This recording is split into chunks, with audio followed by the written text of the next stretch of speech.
topics and opinions expressed in the following show are solely those of the host and their guests and not those of W4CY Radio, its employees, or affiliates. We make no recommendations or endorsements for radio show programs, services, or products mentioned on air or on our web. No liability, explicit or implied, shall be extended to W4CY Radio or its employees or affiliates. Any questions or comments should be directed to those show hosts. Thank you for choosing W4CY Radio.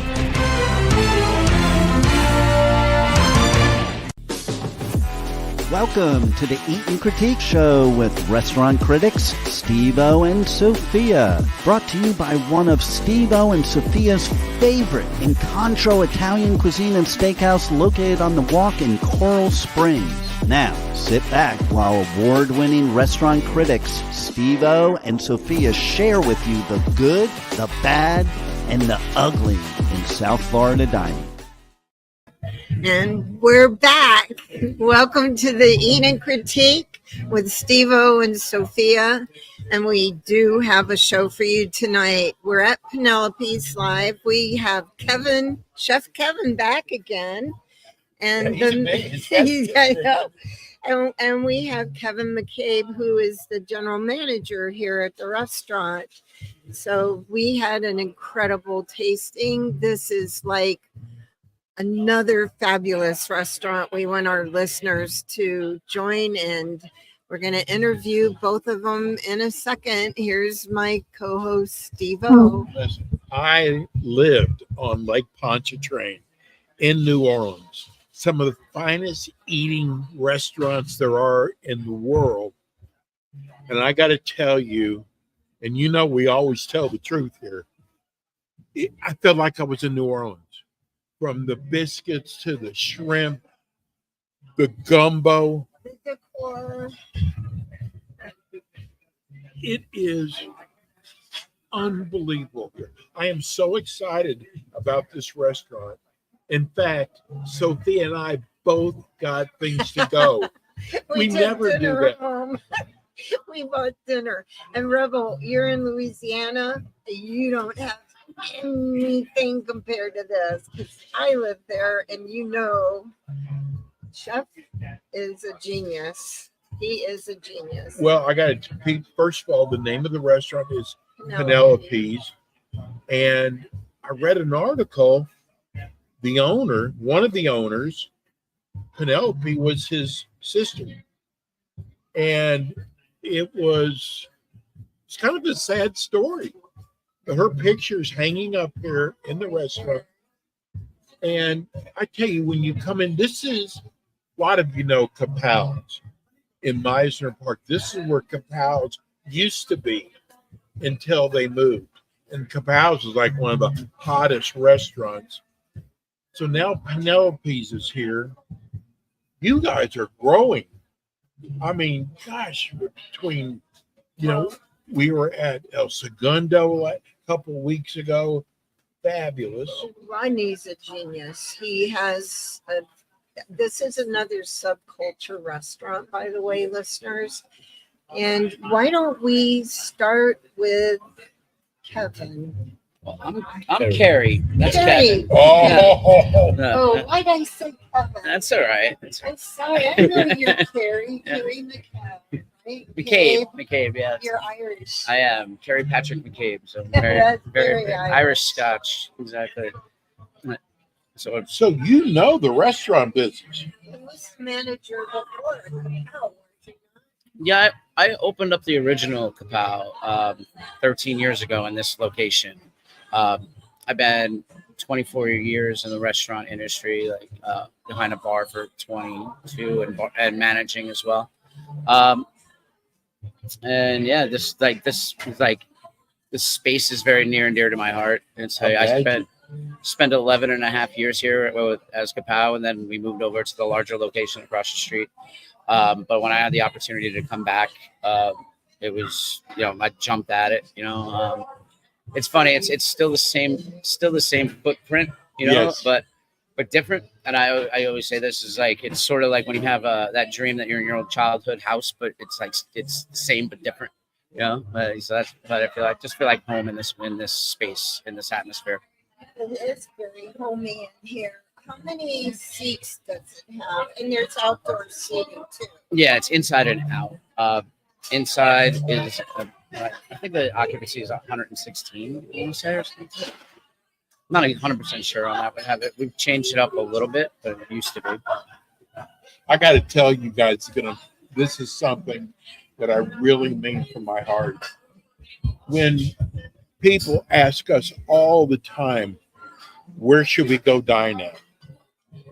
We even get a lot of celebrities, managers contact us. My client's coming in town. I want something different.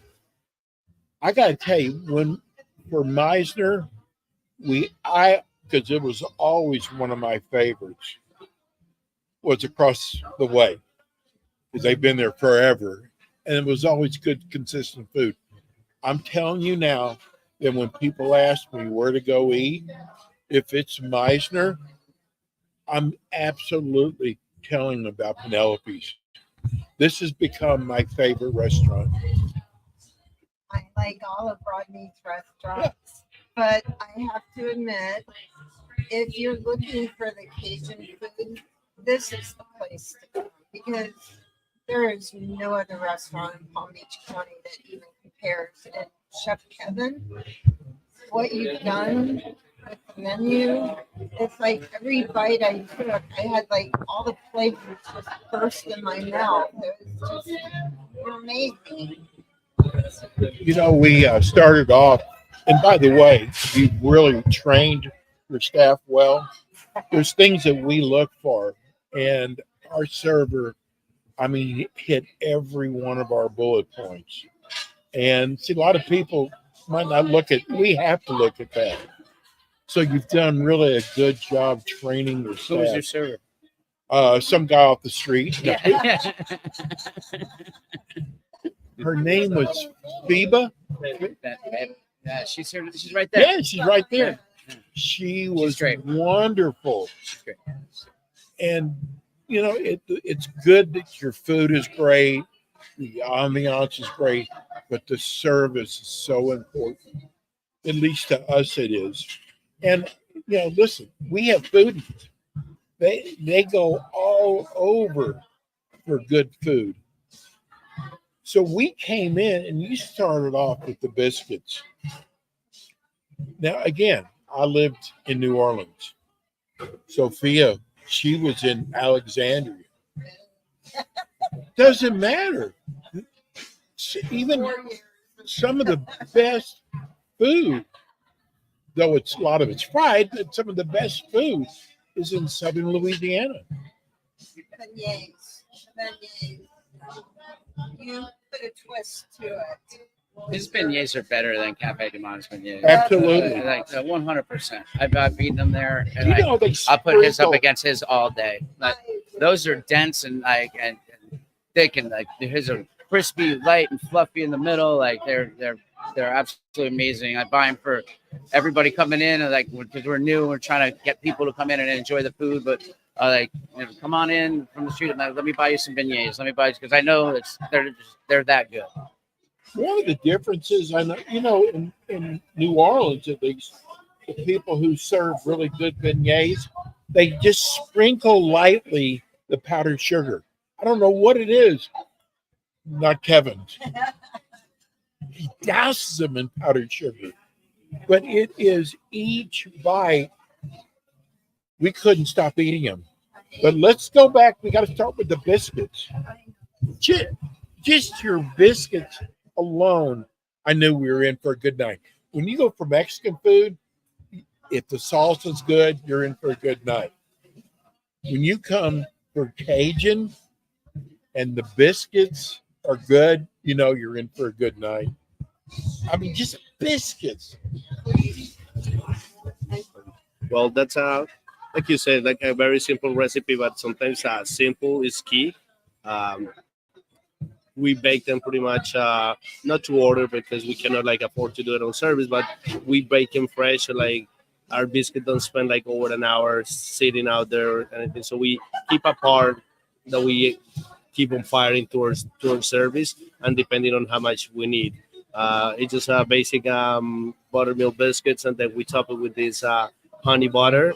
And then it's just, like I say, just simple flavors, but just done right. nothing else to it. Something so simple that he made. It was wonderful. He said simple buttermilk biscuits. They were not simple buttermilk. They were Kevin expert biscuits with that honey butters. I wanted to kind of get into a little bit before we go in the menu.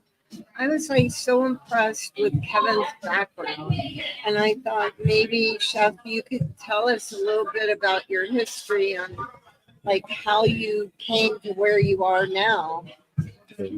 Well, I moved about 14, 15 years ago from Colombia to the US. When I originally started like my culinary field here, I started going to culinary school. I work in different restaurants, and I started from working the line. I became a sous chef in one French restaurant, and then when I started to achieve that point, I realized that I kind of wanted it to grow up more and more. Like I wasn't like just knowing one restaurant wasn't enough. Knowing one way to do things. Weren't you the doorman at Waffle House starting off? No. What makes me laugh is he was going to law school. But he wanted to be an Yeah, that attorney. was in Colombia. That was right before moving here. So I went to Chef. yeah. So it was a whole different switch of life.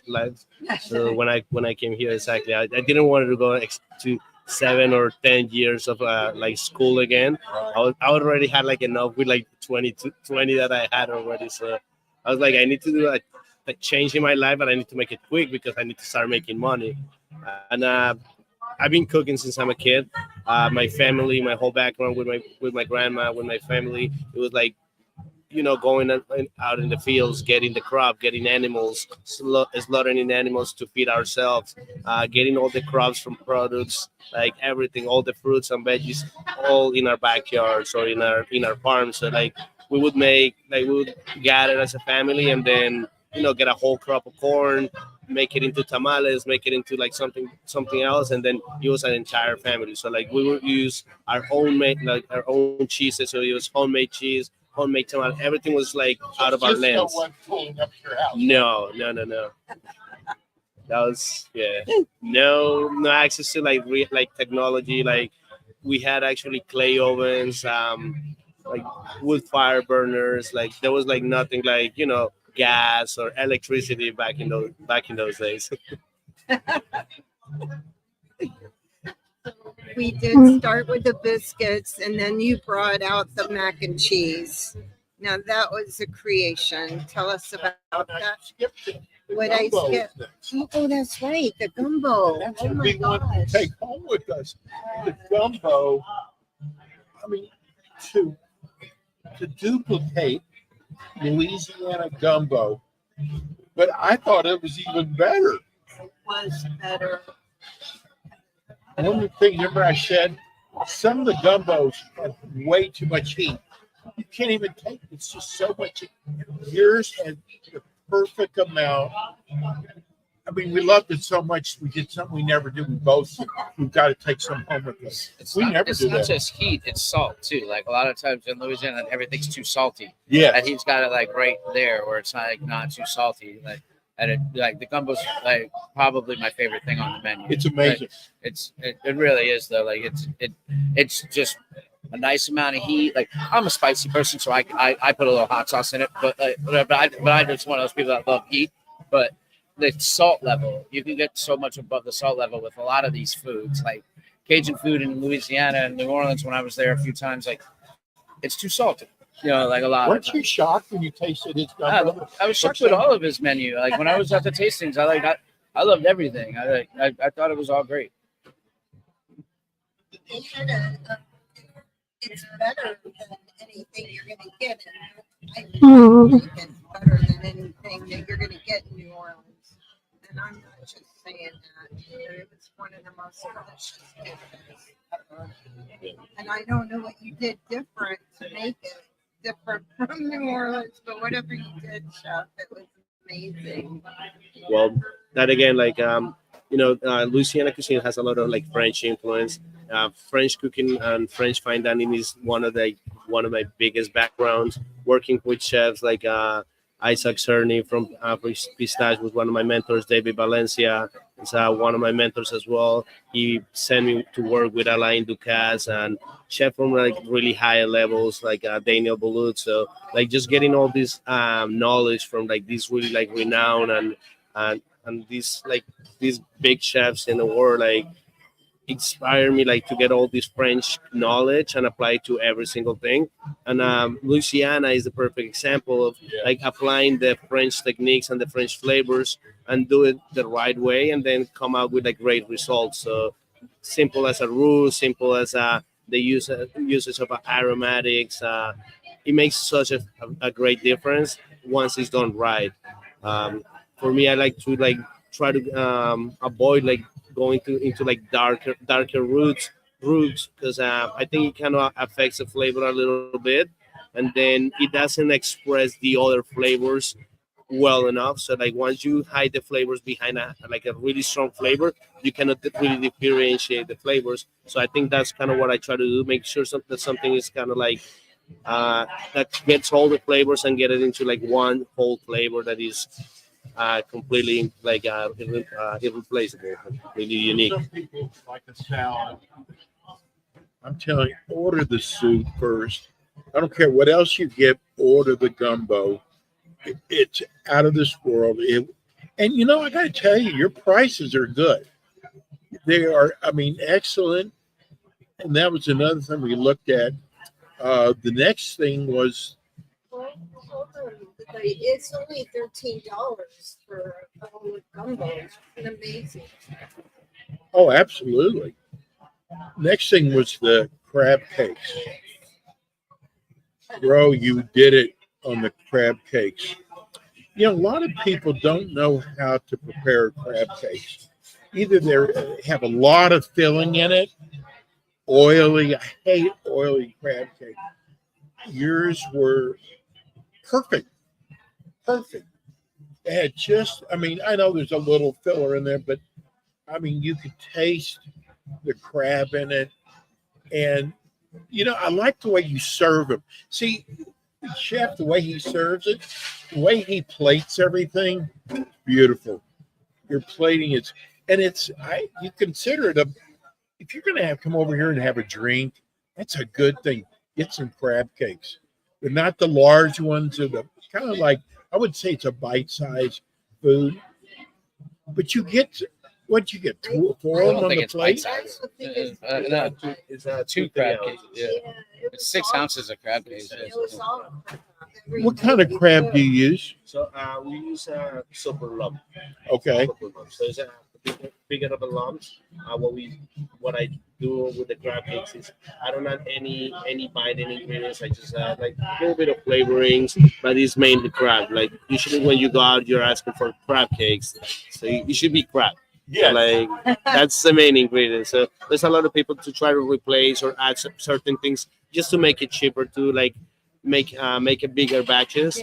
I think like I don't like to do that, especially to customers. I think you guys as a customers, you guys should get what you guys are paying for. So that's one of the main important points for us. It was definitely all crab, every bite you took. You know, one of the things I think that makes a great chef, if you can serve somebody, like I'm not a big mac and cheese guy.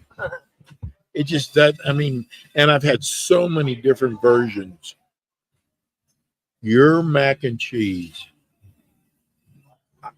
I could have eaten that all night. It actually was very creative how you did the presentation on it. Do you want to describe? Yeah. So, you know, mac and cheese is like this very big staple in Southern cuisine. And then when I was when we were like developing the menu, I thought I like to do something that is, you know, is traditional, but I want to keep it on a different side. So for our mac and cheese, and we do, instead of a bowl full of noodles and creamy or cheesy sauce, I just do a noodle full of cheesy sauce and creaminess. And oh, was there cheese in it? Oh. So like I kind of like broke the concept of a mac and cheese. So like instead of so I did it kind of backwards. and that's what we do. It's like calamarato stuffed pasta with a little bit of a brown butter panko gremolata, Mornay sauce, and a Gruyere cheese. So like this is a whole mixture of flavors. So one bite of pasta has all that you're looking for in a mac and cheese. It has that crunchy, it has that little bit of texture, it has that creamy and cheesiness, and it also has like that, like when we broil it, like it also has that like that char on the outside, and every bite has that little bite. So that's kind of one of And the the crunch, you got to have the crunch. It was crunchy. So like mac and cheese bites don't do it justice, like how it says. They're like, picture like almost a macaroni and cheese dumpling, like, or a shumai, like Yeah. whatever. It's like, it's basically the noodle is the vessel, and then it's filled with his bechamel cream sauce and the gremolata on top, and then toasted. Like people think mac and cheese bites, they think panko fried, like noodles inside of a panko ball. Like these are like so outside and next level to that, like they're really like a really cool dish. It was a creative way of presenting it. Rebel, I sent you a picture of the mac and cheese and oyster. Those were the only two I got a chance to send. If you could show it, maybe you have a chance. What is that one? That's the mac and cheese. Mac and cheese, yeah. That's the mac and cheese bites. Thank you. You're going to have to fact See, check they're the mac like, and cheese. they're like, and that's the muscle part. The mac and cheese was kind of like in a spiral. They're like, that one was bite size where you can just pull. It was really gooey and cheesy. It was packed with cheese. Fried chicken. Oh, that looks good. Oh my gosh. Makes Can me we read. show that? He's getting it to show. They were just taking pictures of it. It's not on. Yeah. Oh, okay. Yeah. Oh, good. Oh, this is the fried That's chicken? the fried chicken and biscuits. Steve. Right? Oh, the biscuits are on there too. Oh, I smell the fried chicken. Oh, smell the fried chicken. Oh, wow. Chef, we didn't have the fried chicken. How do you prepare your fried chicken? Because whatever it is, it's different than everybody else does. It looks crunchier. well, what I Is it do- the batter? No, it's actually just a regular dried dredge. What we do is we poach first. I marinate the chicken in about buttermilk dressing. I marinate it for like 24 hours. So like once it's brined and marinated for 24 hours, I self poach it for until it reaches a certain temperature, and then we just cool them down. And then after that, we just have like we treated every piece delicate, and then we just dredge it in like our seasoned flour. Our seasoned flour is a mixture of cornstarch, semolina flour, all-purpose flour, and a bunch of other seasonings. And then we just flash fry it, so our chicken is completely fully cooked, and then it's gonna be super tender. It's gonna be always juicy. So Okay. Now, is this how it's served? yes. Okay. And then we went to the shrimp grits. That's always been my favorite. And now, The crow also. yes, we did. And now I have instead of Howley's shrimp and grits, sorry, Rodney, if you're listening, these are better than at Howley's, I have to say. I don't know what you did, but you did the little subculture twist to this one. Oh, the subculture foam. Yeah, well, we're part of the subculture, so I kind of wanted to highlight a little bit of the subculture side. For subculture, we get our own roasted beans, from, I think from Colombia, and that's what it makes subculture coffee a little bit different than everybody else, like others coffee shops. So like we use the subculture coffee in order to make a foam. It's a foam made with Parmesan and heavy cream. So like it just that's kind of like a take on a red eye gravy. which is very traditional to Southern cuisine. So like, red eye gravy is made out of like red chicory coffee. So when I was thinking this dish, I wanted to make something that it was traditional, but like that it had a little bit of twist. So I thought about like how to make it different, and then just the foam idea came out of my head, and I was like, great, I'm just gonna mix up these two concepts and see how it comes out, and it actually came out great. Watching people service here. Tell us a little bit about the general manager. And people don't need people talk to the chef, they talk to people, all the different things that you do. Oh my God. Yeah, very long, but also have a partner that's working, just as much as me, if not more. He's here early in the morning to late at night as well.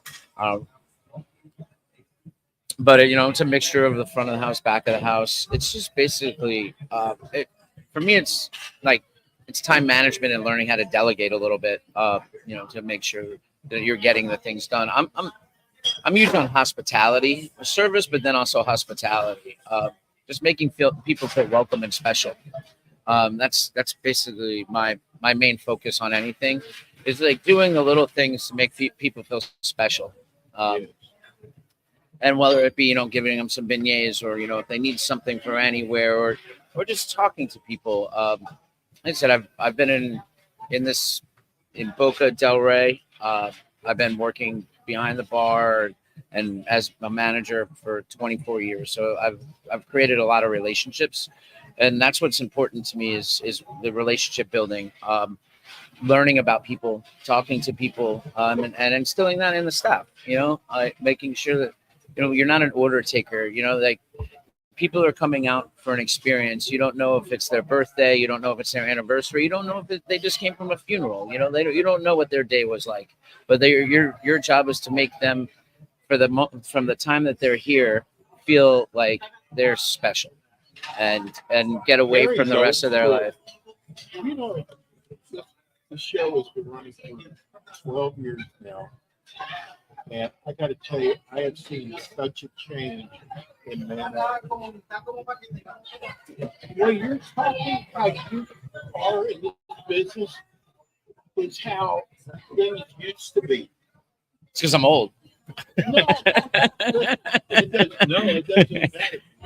It's about making sure that everybody has an incredible experience. And a lot of the new people in this business don't know that. Mm-mm. I mean, I've actually seen people go to the manager and say, we had a bad experience. Our food was this, and they got, I'm sorry. In the old days, you'd go, let me take care of it for you. Let me get you something. They don't do that anymore.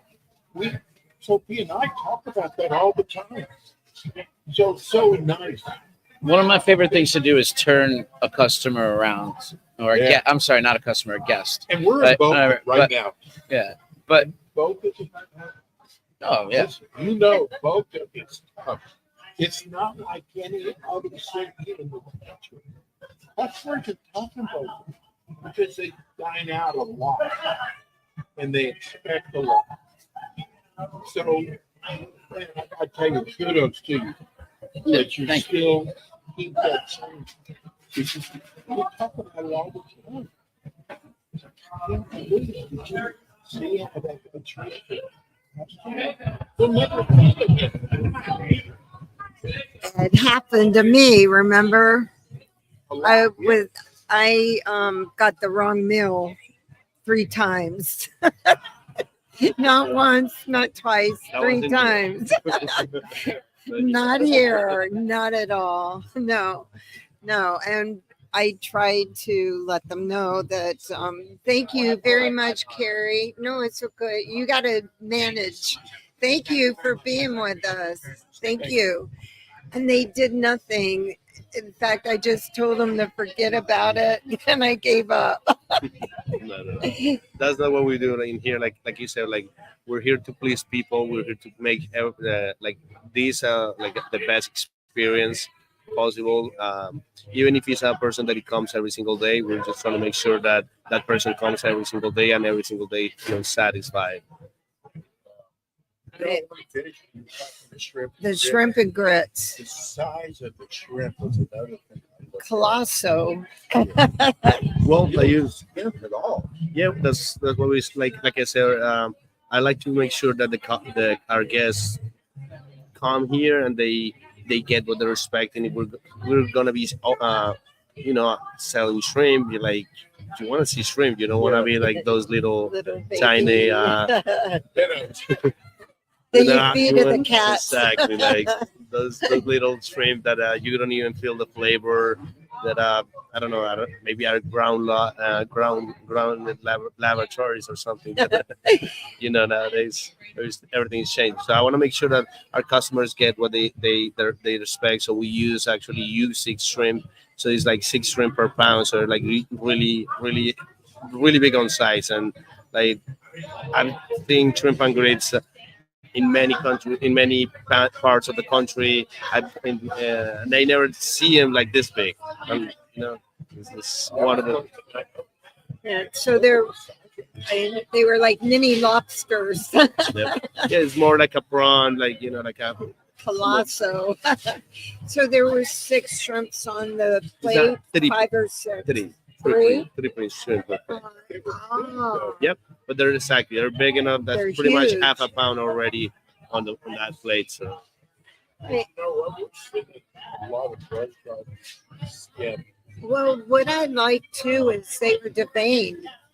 A lot of restaurants don't clean them, and yours were already deveined and yeah, we perfectly have it clean, ready to go.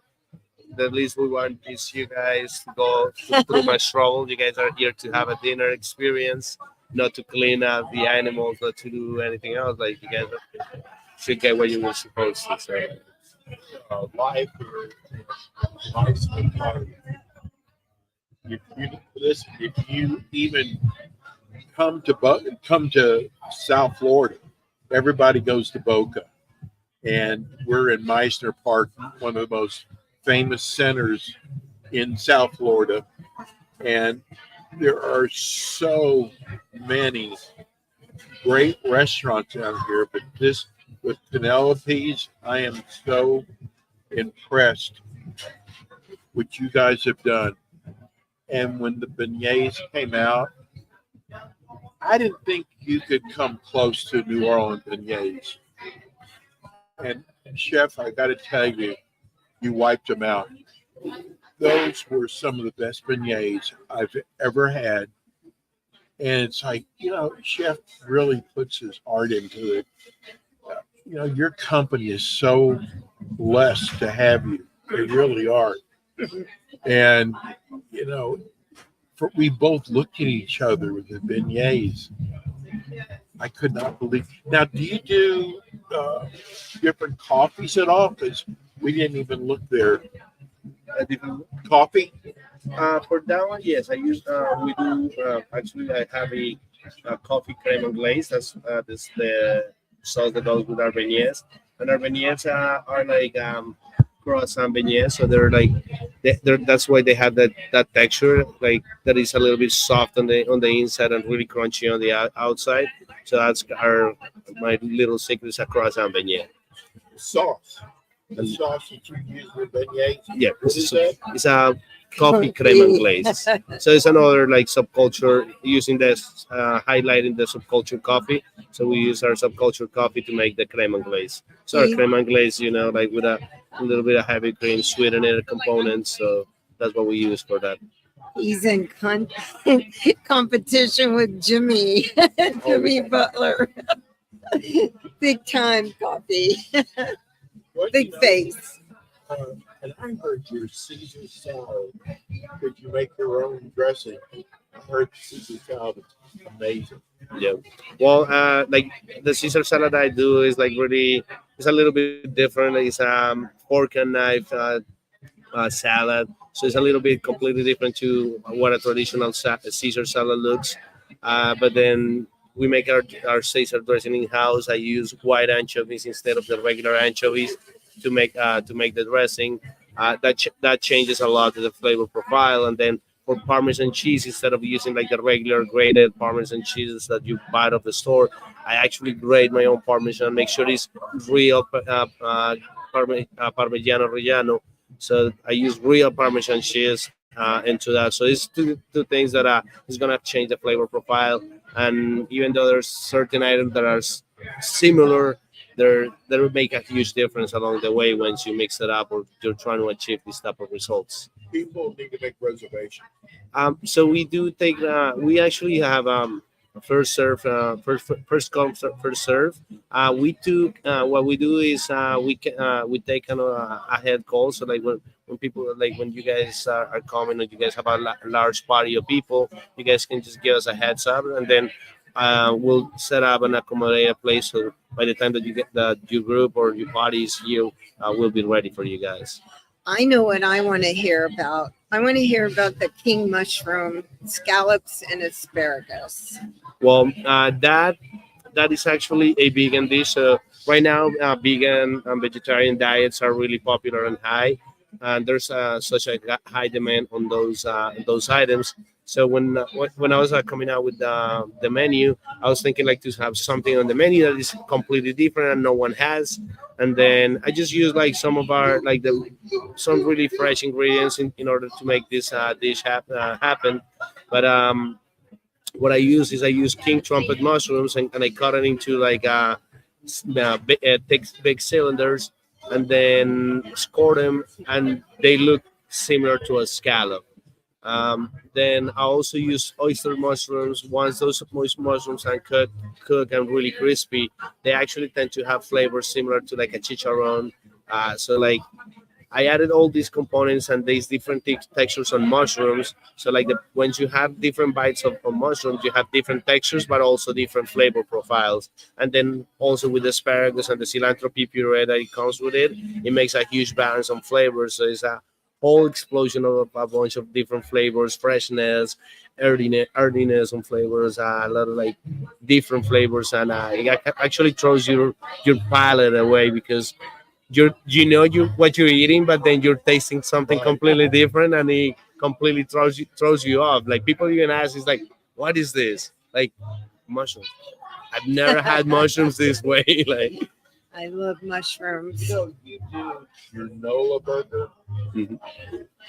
Well, I got to tell you, I had your burger at Amsterdam. That is the best burger I've ever had. So far Yeah. until this one. He said this Different? was That's what I was going to ask. Yes. This one is different. Yes, a little bit better. How's it different? Well, I use a different ratio of beef in here. I use a high profile burger patty instead of what we always do at El Segundo is 2 4-ounce patties smashed down. So like we don't really can take temperatures on it. In here is a high profile burger, and we use a very specific blend. We use a chuck brisket cherry blend and a specific amounts on those.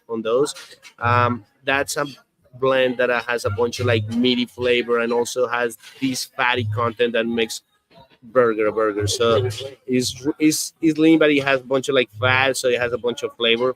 Fat for me is flavor. Yeah. So I don't look at it in a bad way. Fat is always flavor, and actually fat are good. Like it's the different fats that are bad for you, like Right. For cholesterol and all these issues. But actually, animal fat is not as bad as like all these vegetable oils and things like that. So that's what we do for our burger, and then our burger goes also topped with our pimento cheese. And you guys are a little familiar with the pimento cheese. I got to tell you, I can't stand pimento. And Chef got me to try his pimento dip at El Segundo. I couldn't stop eating it. In fact, I love guacamole. I actually liked the pimento dip. It doesn't matter if you don't like pimento or not.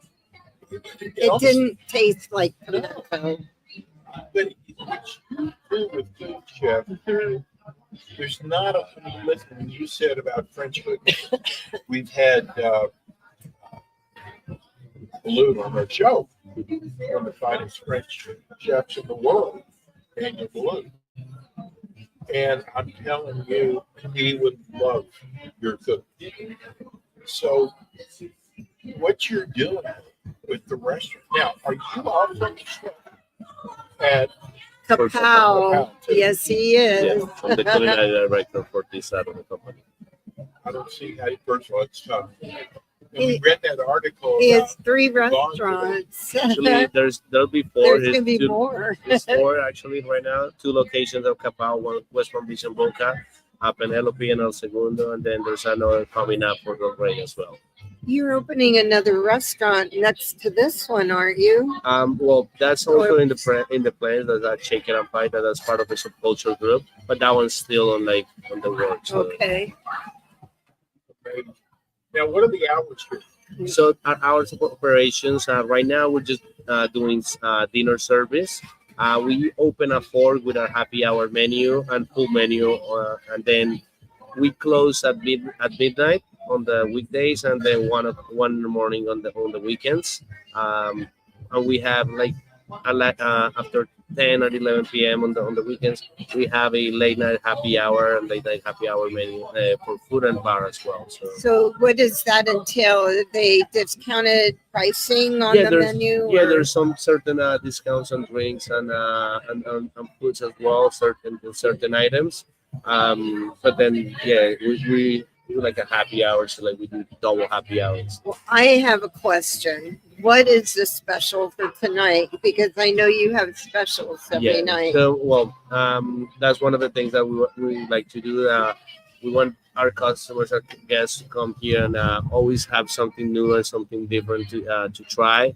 So, for fish of the day, we have a local cod mahi with cilantro puree and asparagus.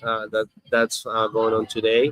And then for steak, we have a 14 ounces New York strip prime with asparagus, roasted king mushrooms, and a bone marrow butter. I love mushrooms. So, what are the prices on the for this one? Is tonight? For the special tonight is $65 for the prime steak, and then it's gonna be $36 for mahi. Well, I got to tell you, this is now my new place. When people say, "Where should I go?" And a lot of times I've heard Nigel's got some great restaurants. I'm telling you, I've changed it for the last 10 years. It's always been there's another restaurant. Penelope's is the place to go. I like it here because, when I first went to El Segundo, it had a vacation vibe to it.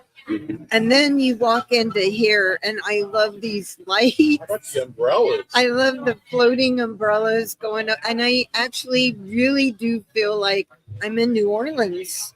I really do. The lights, the paintings, just everything in here. And then the food is nothing like I ever had in New Orleans, Chef. You outdid yourself. You really did. Wow. Yeah, you have can you make reservations online? I don't think we have that the service available as of right now, but like I said, right now we're doing our first come first serve. What about food delivery? That's what I was Food delivery, getting ready to yes. ask. Food delivery. Yes, Getting ready to food ask. delivery. We have DoorDash? we had it integrated with our tow system. So like once you get into our website, it'll connect you with all the items, and then it'll connect you with the delivery service provider. Wow. Can't wait to try.